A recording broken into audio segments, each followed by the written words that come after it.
And away we go. All right, so it is a beautiful day right now, and yeah, so what's in the news? Just opening up the platform now to see what. Okay, let's open up the platform to see, let's see what happens. Alright then. Rescuers evacuate 50,000 as Turkey battles wildfires.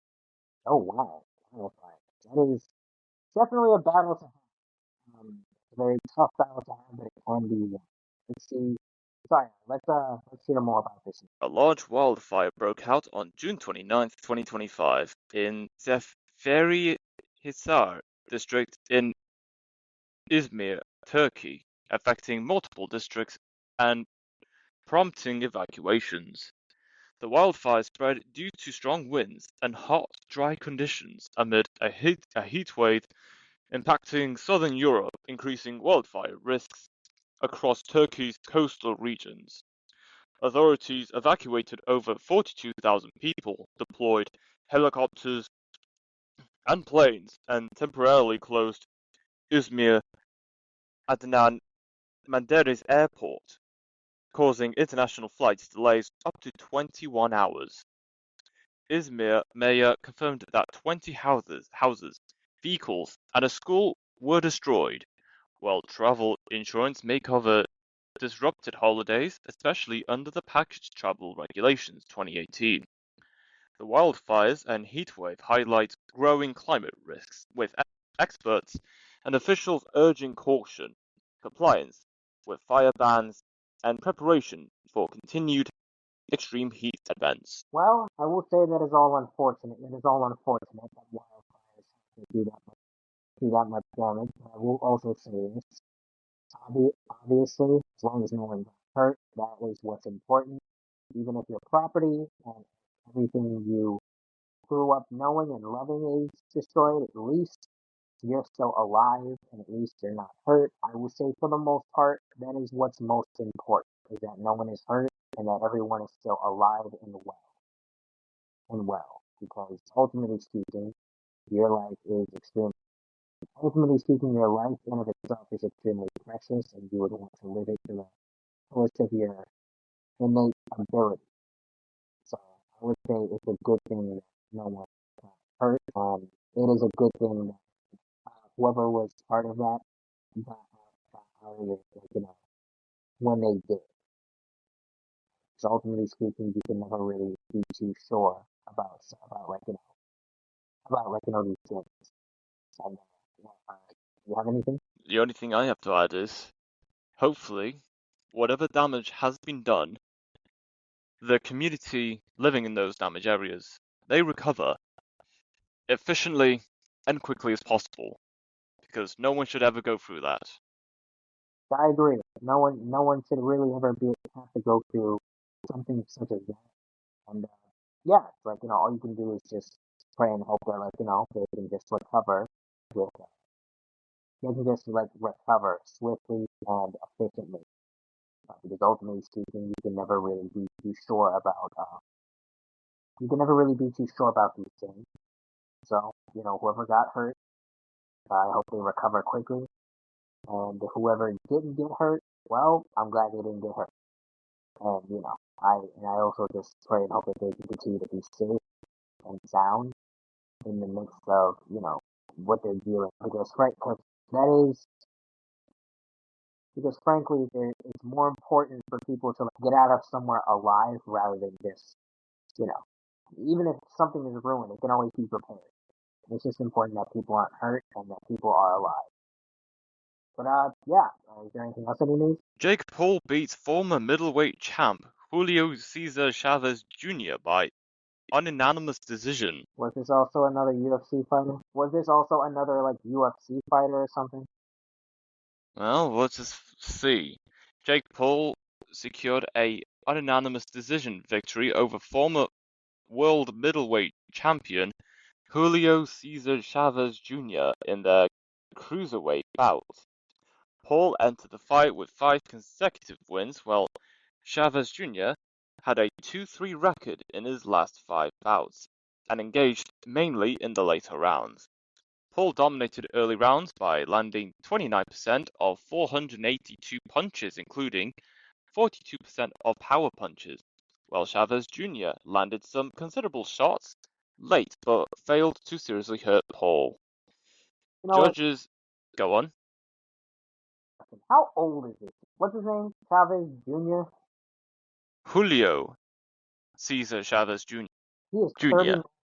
39 years old. Wow. He's a Mexican professional. He is a boxer. I'll give Paul that. He is a boxer. Okay, fine. Okay. That's the only thing I can give Paul. He's a boxer. But like all of his opponents, he is older than Paul by not much. How old is Paul? Like I know Paul is almost. I know Paul is pushing 30. I know he ain't young. I know Paul ain't young. Yeah, he's close to his early 30s. Yeah, I know Paul. Yeah, I know Paul is not exactly. He's young, but he's not as young as he was before. I know Paul. I know Paul ain't that young, but still, the dude's relatively older than him. Yeah, it's like I'm not gonna lie. The only young guy he ever fought was Tommy. Yeah, no, Tom. That was like the only young guy he's ever fought, isn't it? Yeah, He's the only guy who's close to Paul's age, who Paul has fought and he lost. All yeah. right. I mean, I would say, man, like I would say for Paul, bro, try taking the harder fights because it'll not only teach you how to actually fight in a tough situation, but you would also be forced to improve in in whichever part of boxing you're lacking. I don't know, just like ask for a rematch or something. I don't know. I feel like any other humble dude would be like, all right, I need to improve this way, and I don't know, just ask for a rematch or something. But yeah, it's like okay. Did you watch that Jake Paul fight at all? 'Cause I didn't. No. Yeah, I barely. I'll be honest. The only reason why I knew of it because I saw it it popped up on my timeline. And I was like, okay, yeah, I'm not watching this. It's not because I dislike Paul. It's just I'm not interested in Paul or his boxing career. I'll look at the highlights, but that's about it, man. It's like I'm not watching the entire fight. Well, actually, no, scratch that. I'm not paying for the fight. I'm not paying for the fight at all. That's correct. That's a correction right there. But like, yeah, like it is what it is at the end of the day. And yeah, I will say this: good for Paul, but this doesn't mean anything, bro. You're still fighting a guy. Still fighting a guy who's relatively older than. I mean, the dude is older than you. I will give him this. He is a boxer. He's a boxer, but that's about it. That's all he does. I would say, yeah, okay. I don't know what else to say. I really don't know what else to say. How about you? Do you know what else to say?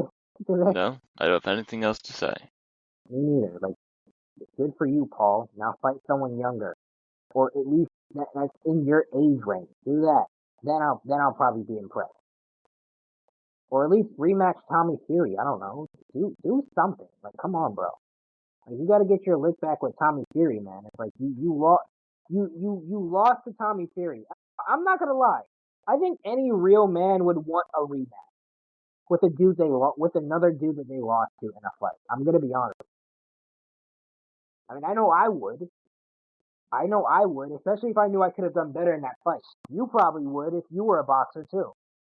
And if you lost the second time, uh, I would say like just.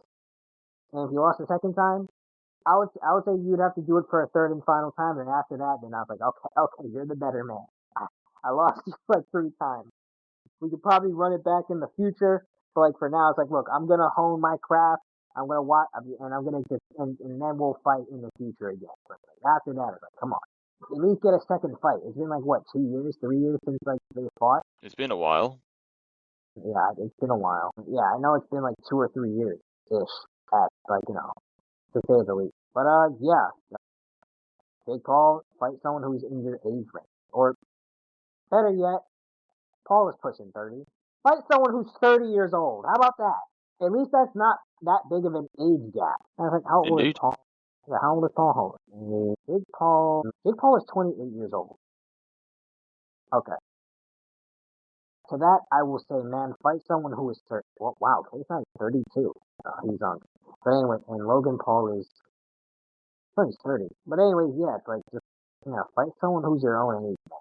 It's kind of sad, like, or at least 30. It's kind of sad when you're fighting all these older dudes who you know you can beat, who you know won't be like, much competition to you.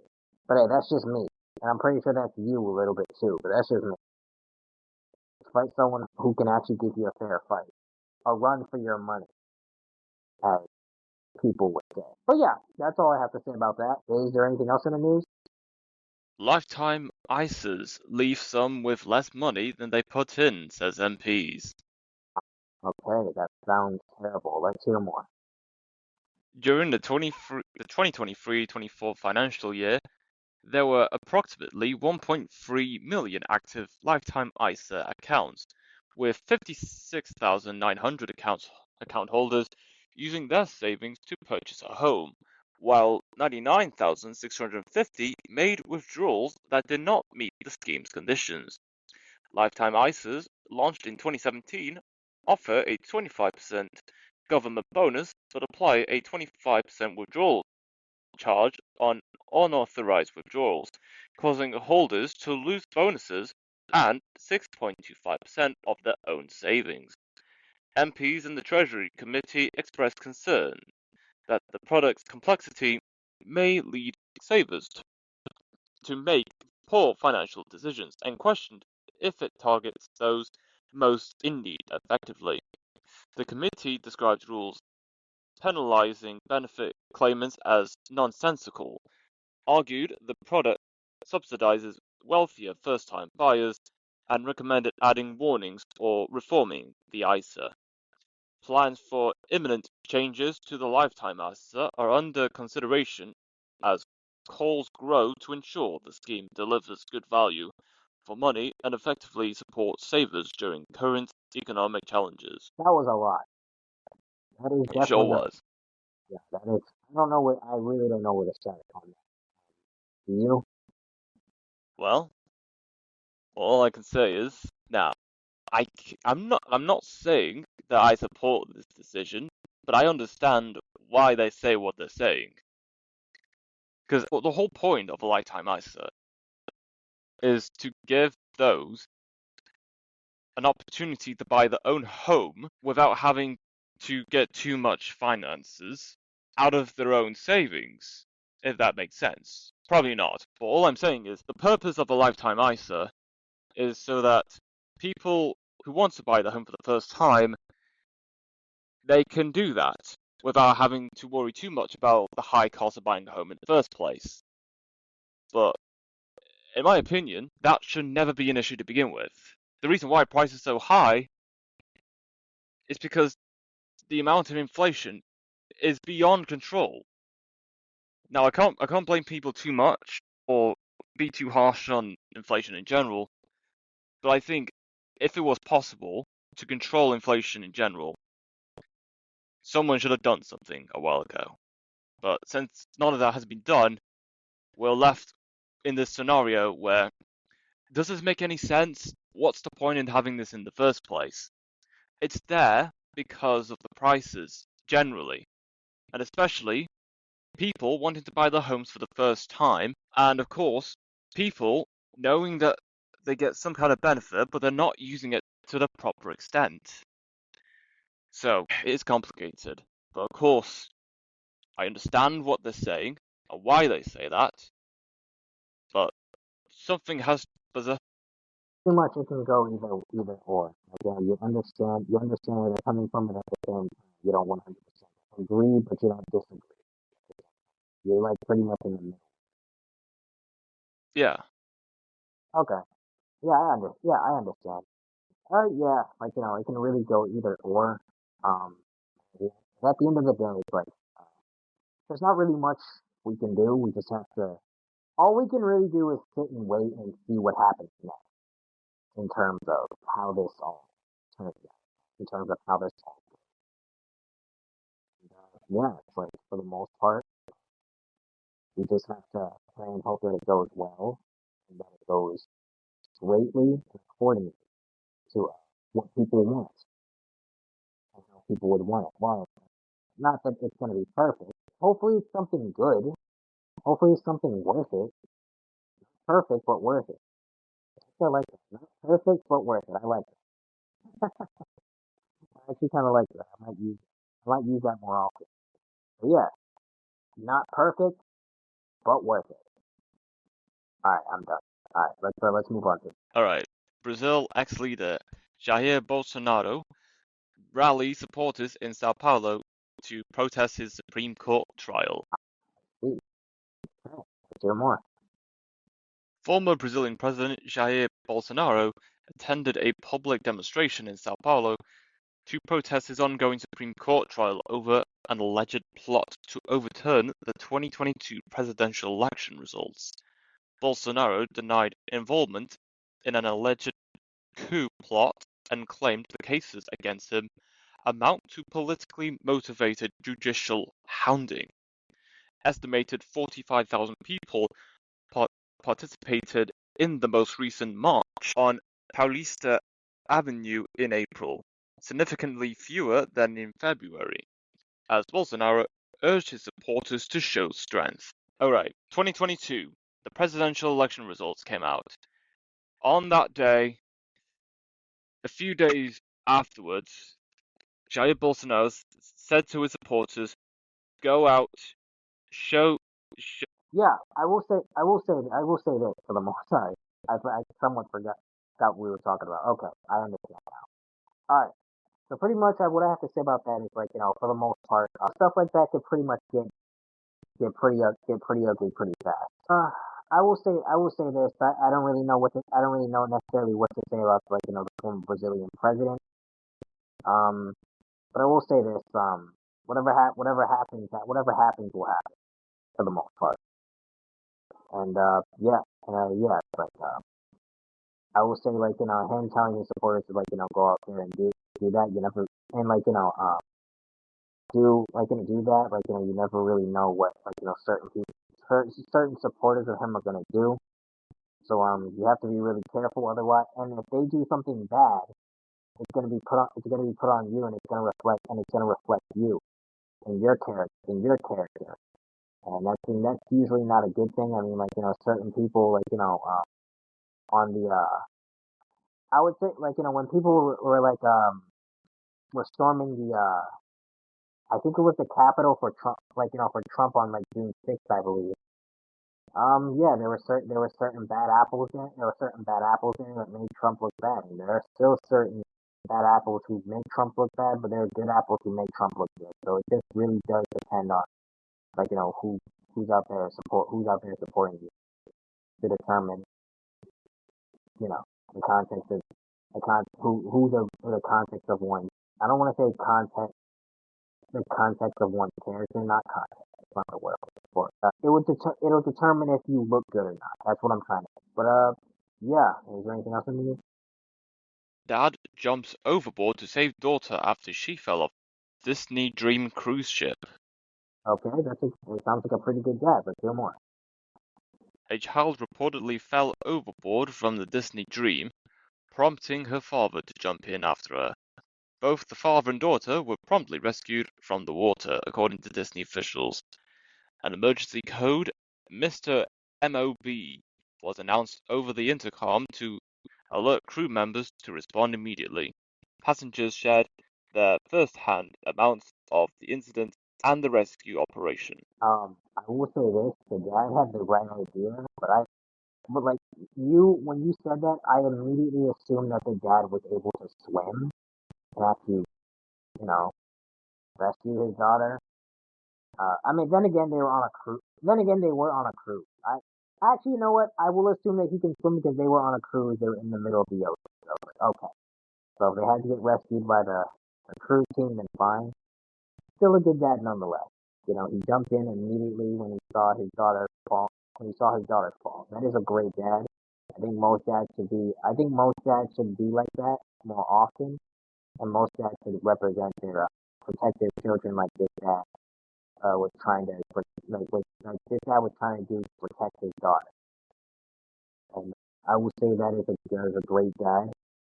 And good on the people on that cruise who rescued the father and the daughter. And yeah, it's all around good. No one died, no one got hurt, and that is just so that's great to hear. But I would say you're still a good dad even if you can't swim and you jumped in to save your child, whether if it's a son or a daughter. You're still a good dad regardless because knowing you can't swim, you still try to protect your your child. But Brain rot nation, how TikTok could be unwiring your brain. really, okay. Well, I can't say that I disagree, but let's hear more. Multiple studies and expert opinions link excessive consumption of online content and social media to negative mental health outcomes, including stress, anxiety, depression, and reduced cognitive abilities. Experts say symptoms can include confusion, memory loss, physical symptoms like headache and fatigue. Research suggests that boredom can have positive effects on the brain. A 2014 study found that participants who first completed a boring task performed better at subsequent creative tasks, while researchers concluding that boredom pushes the brain to seek stimulation and engage in creative thinking. Companies like TikTok and Meta have introduced digital well-being features intended to curb excessive use, such as usage reminders and break notifications. In my opinion, I think that's not enough.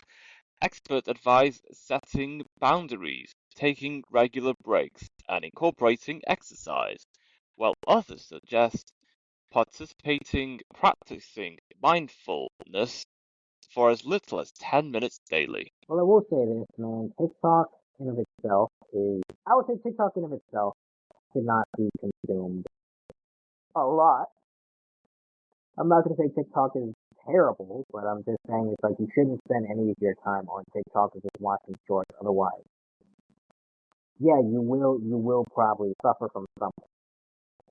I don't know what specifically, but you will suffer from. Actually, no, I do.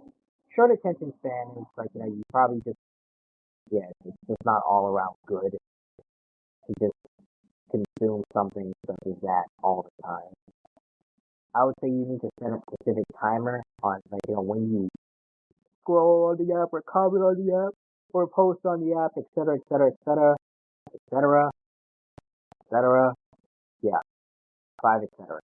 But anyways, yeah, it's like it's just like a matter of. I feel like most people won't even care. It's like especially parents who don't want to spend time with their children. As long as the child is not crying, they don't care. As long as it keeps them pacified and distracted enough for other parents to watch their shows, they don't care. But yeah, it is what it is. And it was what it was. Yeah. No. Yeah. But yeah. What else do we need? Trump administration finds Harvard failed to protect Jewish students, threatens to cut all funding. Actually, I am kind of laughing at that, but it's like not in a malicious way. I mean, I love everyone, but like, I do, even Jewish people. But it's like, would they do this for anybody else? That's the question. That is a good question. Yeah, but yeah, let's hear more about this news. On Monday, Wall Street Journal reports that the Office for Civil Rights at HHS sent Harvard President Alan Garber a notice of violation under Title VI, citing deliberate indifference to anti-Semitic harassment. Prior to the violation notice, Harvard failed to act for 2 years, allowing and disruptions by anti-Israel protesters that hindered Jewish students' studies. Evidence includes repeated anti-Semitic incidents, vandalism, and call for genocide, with over a quarter of Jewish students feeling unsafe, according to federal investigation findings. The Trump administration threatened to revoke all federal funding, citing violations and freezing billions in grants, with ongoing restrictions risking Harvard's financial future. Next, Harvard faced lawsuits and federal court blocking, risking billions in funding and raising questions about higher education autonomy. Say this, man. I don't think anyone should feel unsafe to learn in a educational atmosphere, in an educational environment, especially if you want to better your education and better yourself. But I also will say this. Would they do this for anybody, for any other group of people? If not, then it's I would ask, what makes this specific group so special? I kind of know what I kind of know what does, but, in a way, but I would like to hear the answers of other people. And I like Jewish people too. I think they're pretty nice. I think they're pretty nice. They're not terrible people. I would say, for the most part, you should judge a person off the context of their character, not their race or you know or like their origin. Actually, race, just like their race in general, in or any form of origin that they identify, or any race really, or just religion in general. I'm sorry, I was mumbling for a bit. But yeah, it's like I think for the most part, if you're gonna if you're gonna do that for them, I think you should do it for other people as well. For if there's some form of racial discrimination towards other groups of people, that should also happen. But yeah, I don't think anyone should feel unsafe. Any racial group or any ethnic group should feel unsafe doing school. And I'm pretty sure Risk would have way more to say than I do right now, than you do right now too. So if he was here, Yes. but I will say, man, yeah, it's I'm just saying they seem a bit biased, but at the same time, what can you really do about it? It ultimately is what it is. And it was what it was. Exactly. But yeah, is there anything else in the news? Verdict due in trial of Australian woman served deadly mushrooms with intent to kill her in-laws. Wow. Intent to kill your in-laws with deadly mushrooms? Yeah. I don't eat mushrooms. Let's hear more about this news.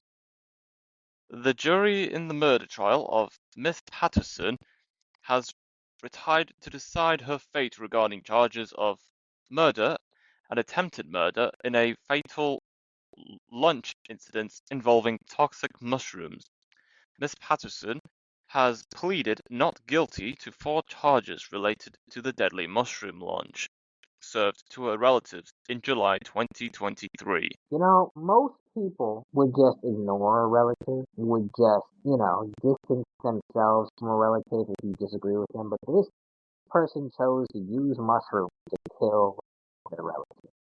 How crazy is that, huh? Wild. Insane in the membrane. But yeah, for the most part, I will say this. If she is guilty, I hope she gets what she deserves. If she's not guilty, then good. Then good. That's good if she's not guilty.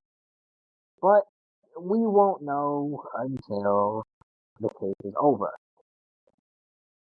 Uh, yeah, that's all I got. Do you have anything? I'm speechless. Yeah, me too. Yeah, it's I will say this, man. Yeah, it's I don't know, a regular person would just distance themselves from a relative. But, if you tried to kill her relative, That's messed up, man. no matter how much of my relative pisses me off, I would not kill them. Just off the simple fact that they did something that pissed me off. That's stupid. That is just dumb. And petty, too.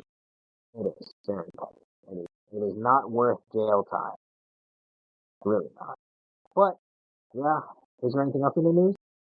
Thousands in Norway told they won up to millions in lottery error. Wow, a lottery error, huh? Okay, wow. Dang, millions. I'm not.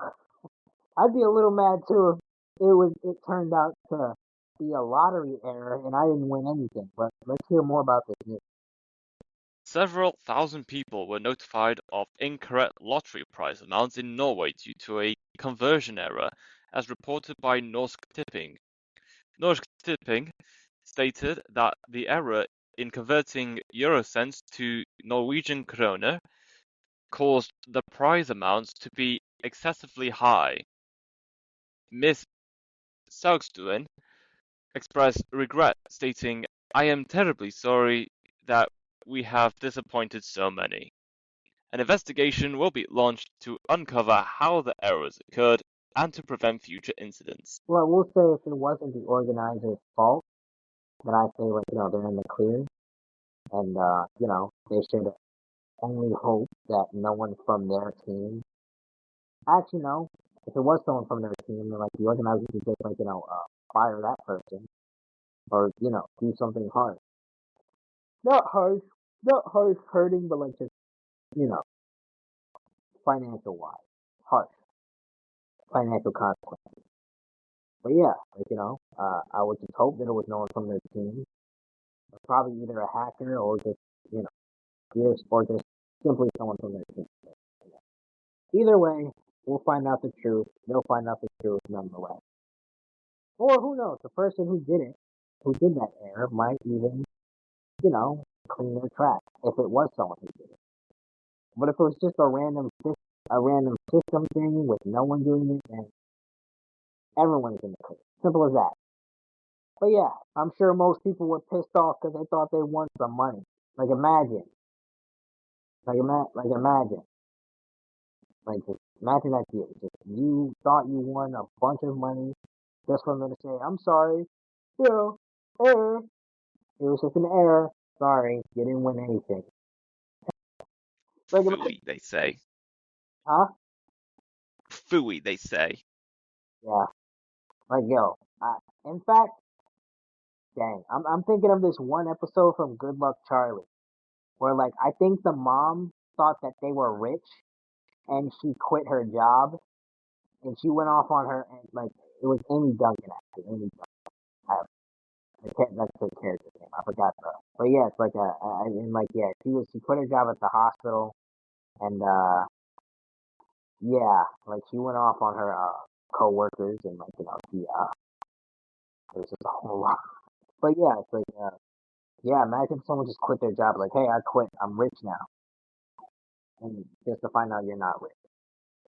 It was all a prank all along. I'll be honest, they'd be even more pitful fools. Wow, that would be disastrous. That'd be terrible.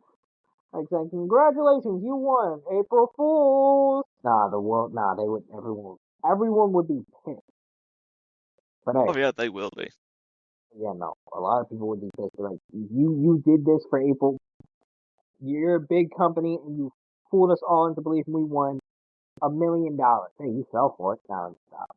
But yeah, it's like that'd be a terrible trick. But yeah, is there anything else in the news? Judge authorizes Tim Hortons roll-up to win class action for Quebec customers. Okay, just sure about that. Okay, just getting something up. Alright.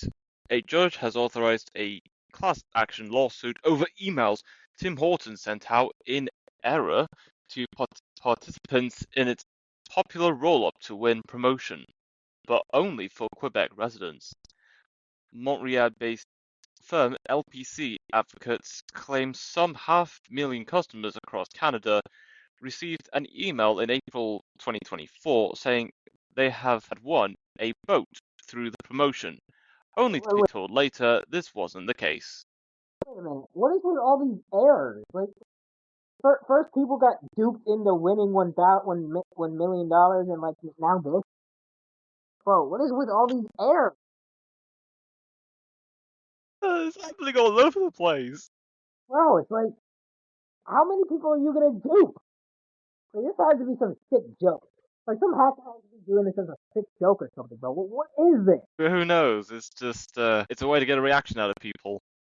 You know how many people were probably excited about that news just to get another email and saying, "Hey, oh, I'm sorry, this was an error. I'm sorry. Keep doing what you're doing." Like, bro, bro. I bet a lot of people were pissed too, man. It's like, or some of them were just content and just went on with their day. Like, oh, okay, yeah, whatever. You know, like, bro, how many, like, bro, This sounds like the same thing that happened from the last story we read. It's the exact same thing that Yeah, happened from the last one. In fact, that is the exact same thing. Is this the same person doing this? that is a very good question. It feels Yeah, far too coincidental for something like this to happen. exactly. Like, bro, what kind of sick joke is bro?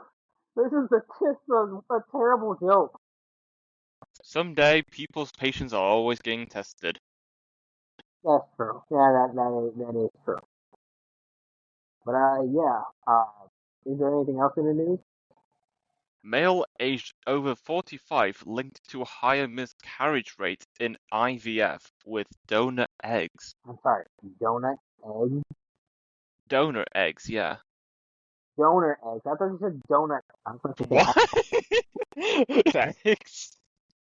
I thought you said donut eggs for a minute. I was about to say, how does that? That doesn't make any sense. It doesn't. I was about to say, how does that work? Donut eggs. I could probably think of. I could probably think of how it could work. It probably just good. Actually, it's probably. Actually, no. It wouldn't work. Unless you chop up the donut and just sprinkle it on the egg when you're cooking it. But I don't know. I don't know how that would work. But anyway, let's get back into the story. Okay. At ESHRE's annual meeting today, a study revealed that IVF cycles with male partners over 45 have higher miscarriage and lower live birth rates despite using younger donor eggs, with the abstract published in Human Reproduction. Between 2019 and 2023, a study used young donor eggs across 6 IVF centers in Italy and Spain to isolate parental age effects on miscarriage and live birth outcomes. Analysis of 1,712 donor eggs IVF cycles shows miscarriage rates of 23.8% versus 16.3% and live birth rates of 35.1% versus 41% for men over 45 compared to younger parents. Practitioners now should include parental age in IVF counseling, as findings show men over 45 face higher miscarriage risks and lower live birth rates despite using younger donor eggs. Future research will explore long-term outcomes of children with older fathers, promoting equal focus on parental and no, on focus on paternal. I am so confused. Was this ever even a problem like years ago? I assume they would have been. If not, if it wasn't before, I would like to ask you, man, what are we eating that would make a specific thing a problem? And if it was, it probably just wasn't well known. But what do I know? I'm not an older father who's trying to have a kid. Although I hope it wouldn't get to that point. You never really know what's gonna happen. But Indeed. anyway, yeah. Do you have anything on this? Well, the only thing I can say is, men, get back in the game. We need to pick up ourselves back up. We need to expand our lineage and expand our heritage, no matter the consequences. Yeah. So that goes for you too, Japan. Pick yourself back. Pick yourselves back up. Yeah. Like we need to expand our lineage. We need to get out there and talk to women. Talk to actual women. Not AI women, not women online, but actual women. We need to take what's ours. We need to conquer again. In a appropriate way, of course. But you get what I'm trying to say. We need to conquer again. We need to become we need to be men again. We need to court women again. We need to get married and have children and just spread our lineage until to the point where our future lineages stop having children completely. And then we'll all be and then that bloodline will be dead. Yes. I'll be honest. You know what I found out yesterday, by the way? Speaking of lineages, I found out that there's a place called Rothschild Island in Antarctica. Unrelated. I just Huh. wanted to let that. Yeah, yeah. You can even look it up Okay. on your map. You can look it up on your map too. I typed it up and yeah, it's in Antarctica. Yeah, I did not know there was an island there. I didn't know that the Rothschilds owned an island in Antarctica. But we found out crazier things. The more you know. Exactly. Yeah, I thought that was really interesting. Not surprising, but very interesting nonetheless. And of course, it didn't give me directions on how one would get there, but I would assume you would have to get to Antarctica, you'd have to get on a plane and probably just find directions from there. But I wouldn't go to that. I'm not going to go to that island. Probably heavily guarded because Yeah, of course. I don't have the money, and I'm just not going to go there. Yeah. But anyways, yeah. What else can it do? Fire breakout as southern Europe heat waves intensifies. Oh wow, it's the second fire breakout we've reported on today. Let's hear more. A major heat wave is affecting southern Europe, including Spain, Portugal, Italy, and France, with record temperatures and wildfires reported in late June 2025.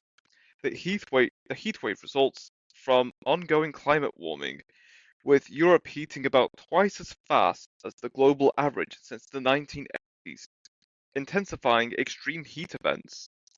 Authorities declared high alert in two-thirds of Portugal and multiple Italian cities, while firefighting efforts tackled a dozen blazes in Sicily and public cooling measures expanded in France and Italy.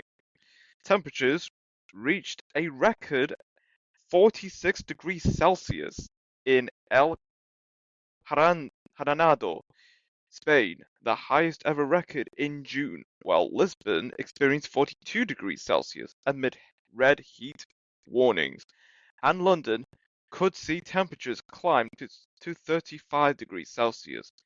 Experts caution that such intense heat episodes are expected to occur more often in the future.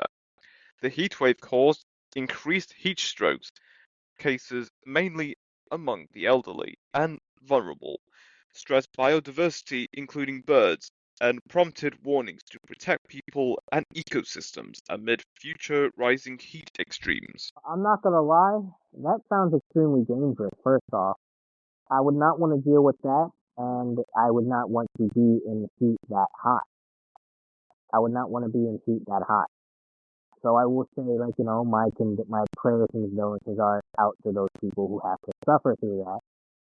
Because yeah, that is definitely not a favorable spot to be in, especially if you're trying to live somewhere. But yeah, that's just very unfortunate. But it's like I said earlier, even if a place gets burned, even if a place gets burned down, you can still fix it. But like a life you can't fix, a life you can't bring back. So as long as no one gets hurt or killed, that is, then yeah, the fire means nothing. Obviously, if you have possessions that are near and dear to your heart, then yeah, certainly. If it's just your house, so neighborhood change will be safe. So yeah, I just hope that everyone is safe. But yeah, is there anything else in the news? At least 37 people unalived in a bus collision in a remote part of Tanzania. There's 37 people. Oh wow, that's very unfortunate. Let's hear more.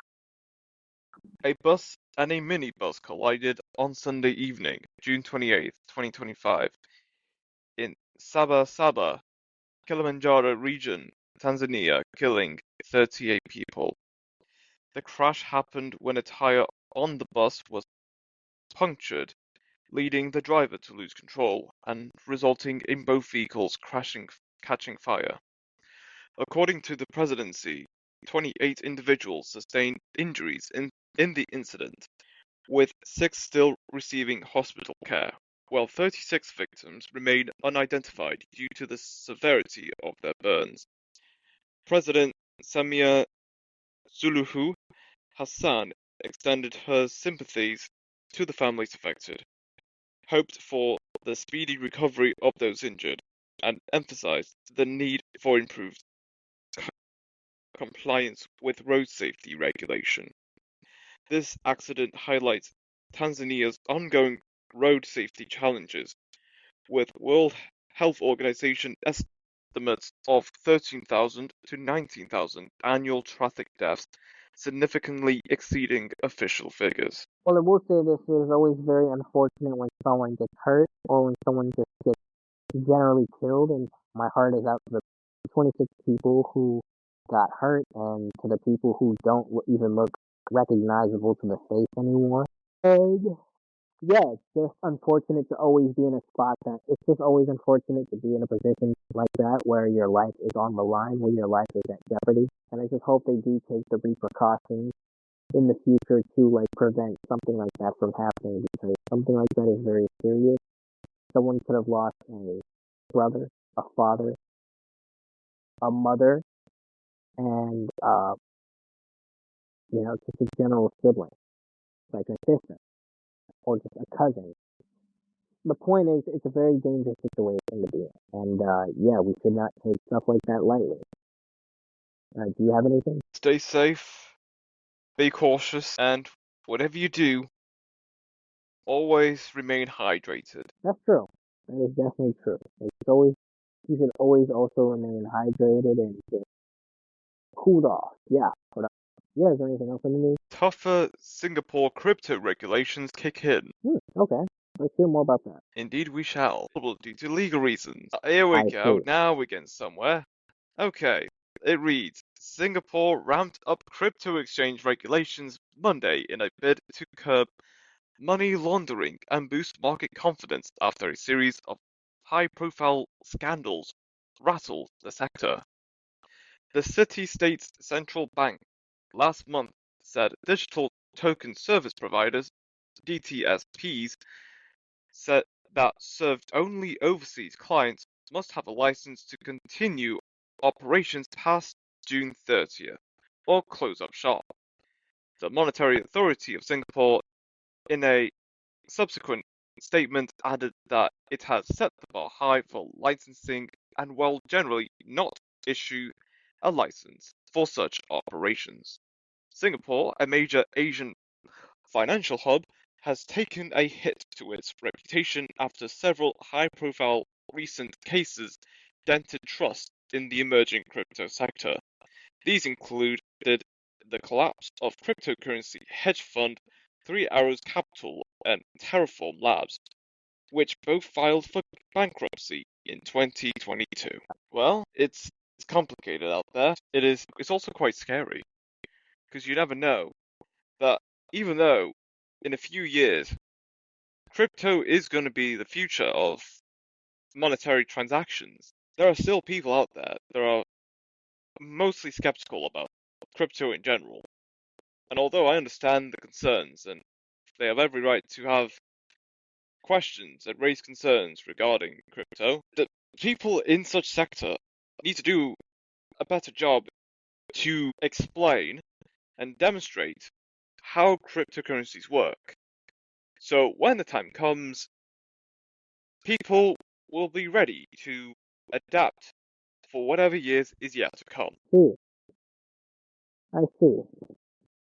Makes a lot of sense. Is there anything else in the news? Yep, tackling homelessness, complex and unpredictable. Is there any more? In June 2025, Prince William commemorated 2 years since the launch of his Homewards program, emphasizing its progression into active implementation across 6 locations throughout the United Kingdom. Launched in June 2023 to make homelessness rare, brief, and unrepeated, Homewards was created to tackle a culture often seen as inevitable and complex to change. The program has initiated more than 100 actions, forecasted delivery of 300 homes, and forged partnerships including Lloyds Banking Group, which contributed 50 million. William noted that after an initial period of coordination, Homewards has now progressed into its implementation phase, and he expressed hope that the initiative will foster empathy and ultimately help to end homelessness. The initiative's ongoing impact includes first tenants moving into flats in Aberdeen and Sheffield, new nearly interventions in school, and a commitment to sustained long-term change. Well, I'll give Prince William credit for doing the best he can to reduce the amount of homelessness in the UK. It's nice to see that people with the finances and the publicity that he has to contribute something positive in this world. Even no matter how much negative opinions people have about the royal family, at least they're doing their bit and their part to make the UK a better place to live. But even then, no matter how much good or positive contributions there is to prevent or reduce the amount of homelessness there is still more that can be done. Whilst it is good to provide homes for the homelessness, there has to be another layer. There has to be a long-term plan beyond just providing shelter for these homeless people. Like, once they do get a home, what about getting them back into the jobs market? Look at what skills do they have and what they can contribute to the local economy. There is more than just giving the homelessness a shelter under their heads. We also have to help the homeless people to provide extensive opportunity to not just contribute to the economy, but providing better living long term beyond just getting their first home, or at least beyond getting a home after being homeless for so long. Prince Charles, right? Prince William. Like true homelessness, like like it was now, or like where they just like mess ups who happen to have like apartments or houses or mini houses are being talked about. I think homelessness in general has existed for the longest time, just not to the point at what it is today. Because, well, firstly, inflation. Secondly, So the prices of getting a home to begin with are on the rise, not because of inflation, but also down to the supply and demand that is available to them. And of course, a contribution to the rising in prices is that, and I know this is something Risk is likely to bring up. Real, there are companies and organizations that actually own these homes, not to live in, but to have something that they can provide to people at a slightly higher price, to give the impression that there is low supply of homes that are available. And here's a third reason and final reason. No matter how many homes are being built, there's always going to be someone that's going to be living in these homes. So even if you have the money and you know exactly what kind of home you want to get, it'd already be too late. Someone who's already paying their ends and already moved into that home anyway. The third reason is that the housing market is very competitive, despite financial challenges. that's true. That is definitely true. Like I 100% agree with that right there. But yeah, it's like ultimately speaking, we just have to see what happens next. And yeah, it's like homelessness is definitely something that is very very big. It wasn't big. It wasn't as big before, but it was definitely probably always around. It was probably always around for like decades. It just wasn't as bad as it is now. That's not. There were probably some people on the street, but it wasn't as bad. But yeah, is there anything else in the news? I think that is us. All right. Peace. Peace.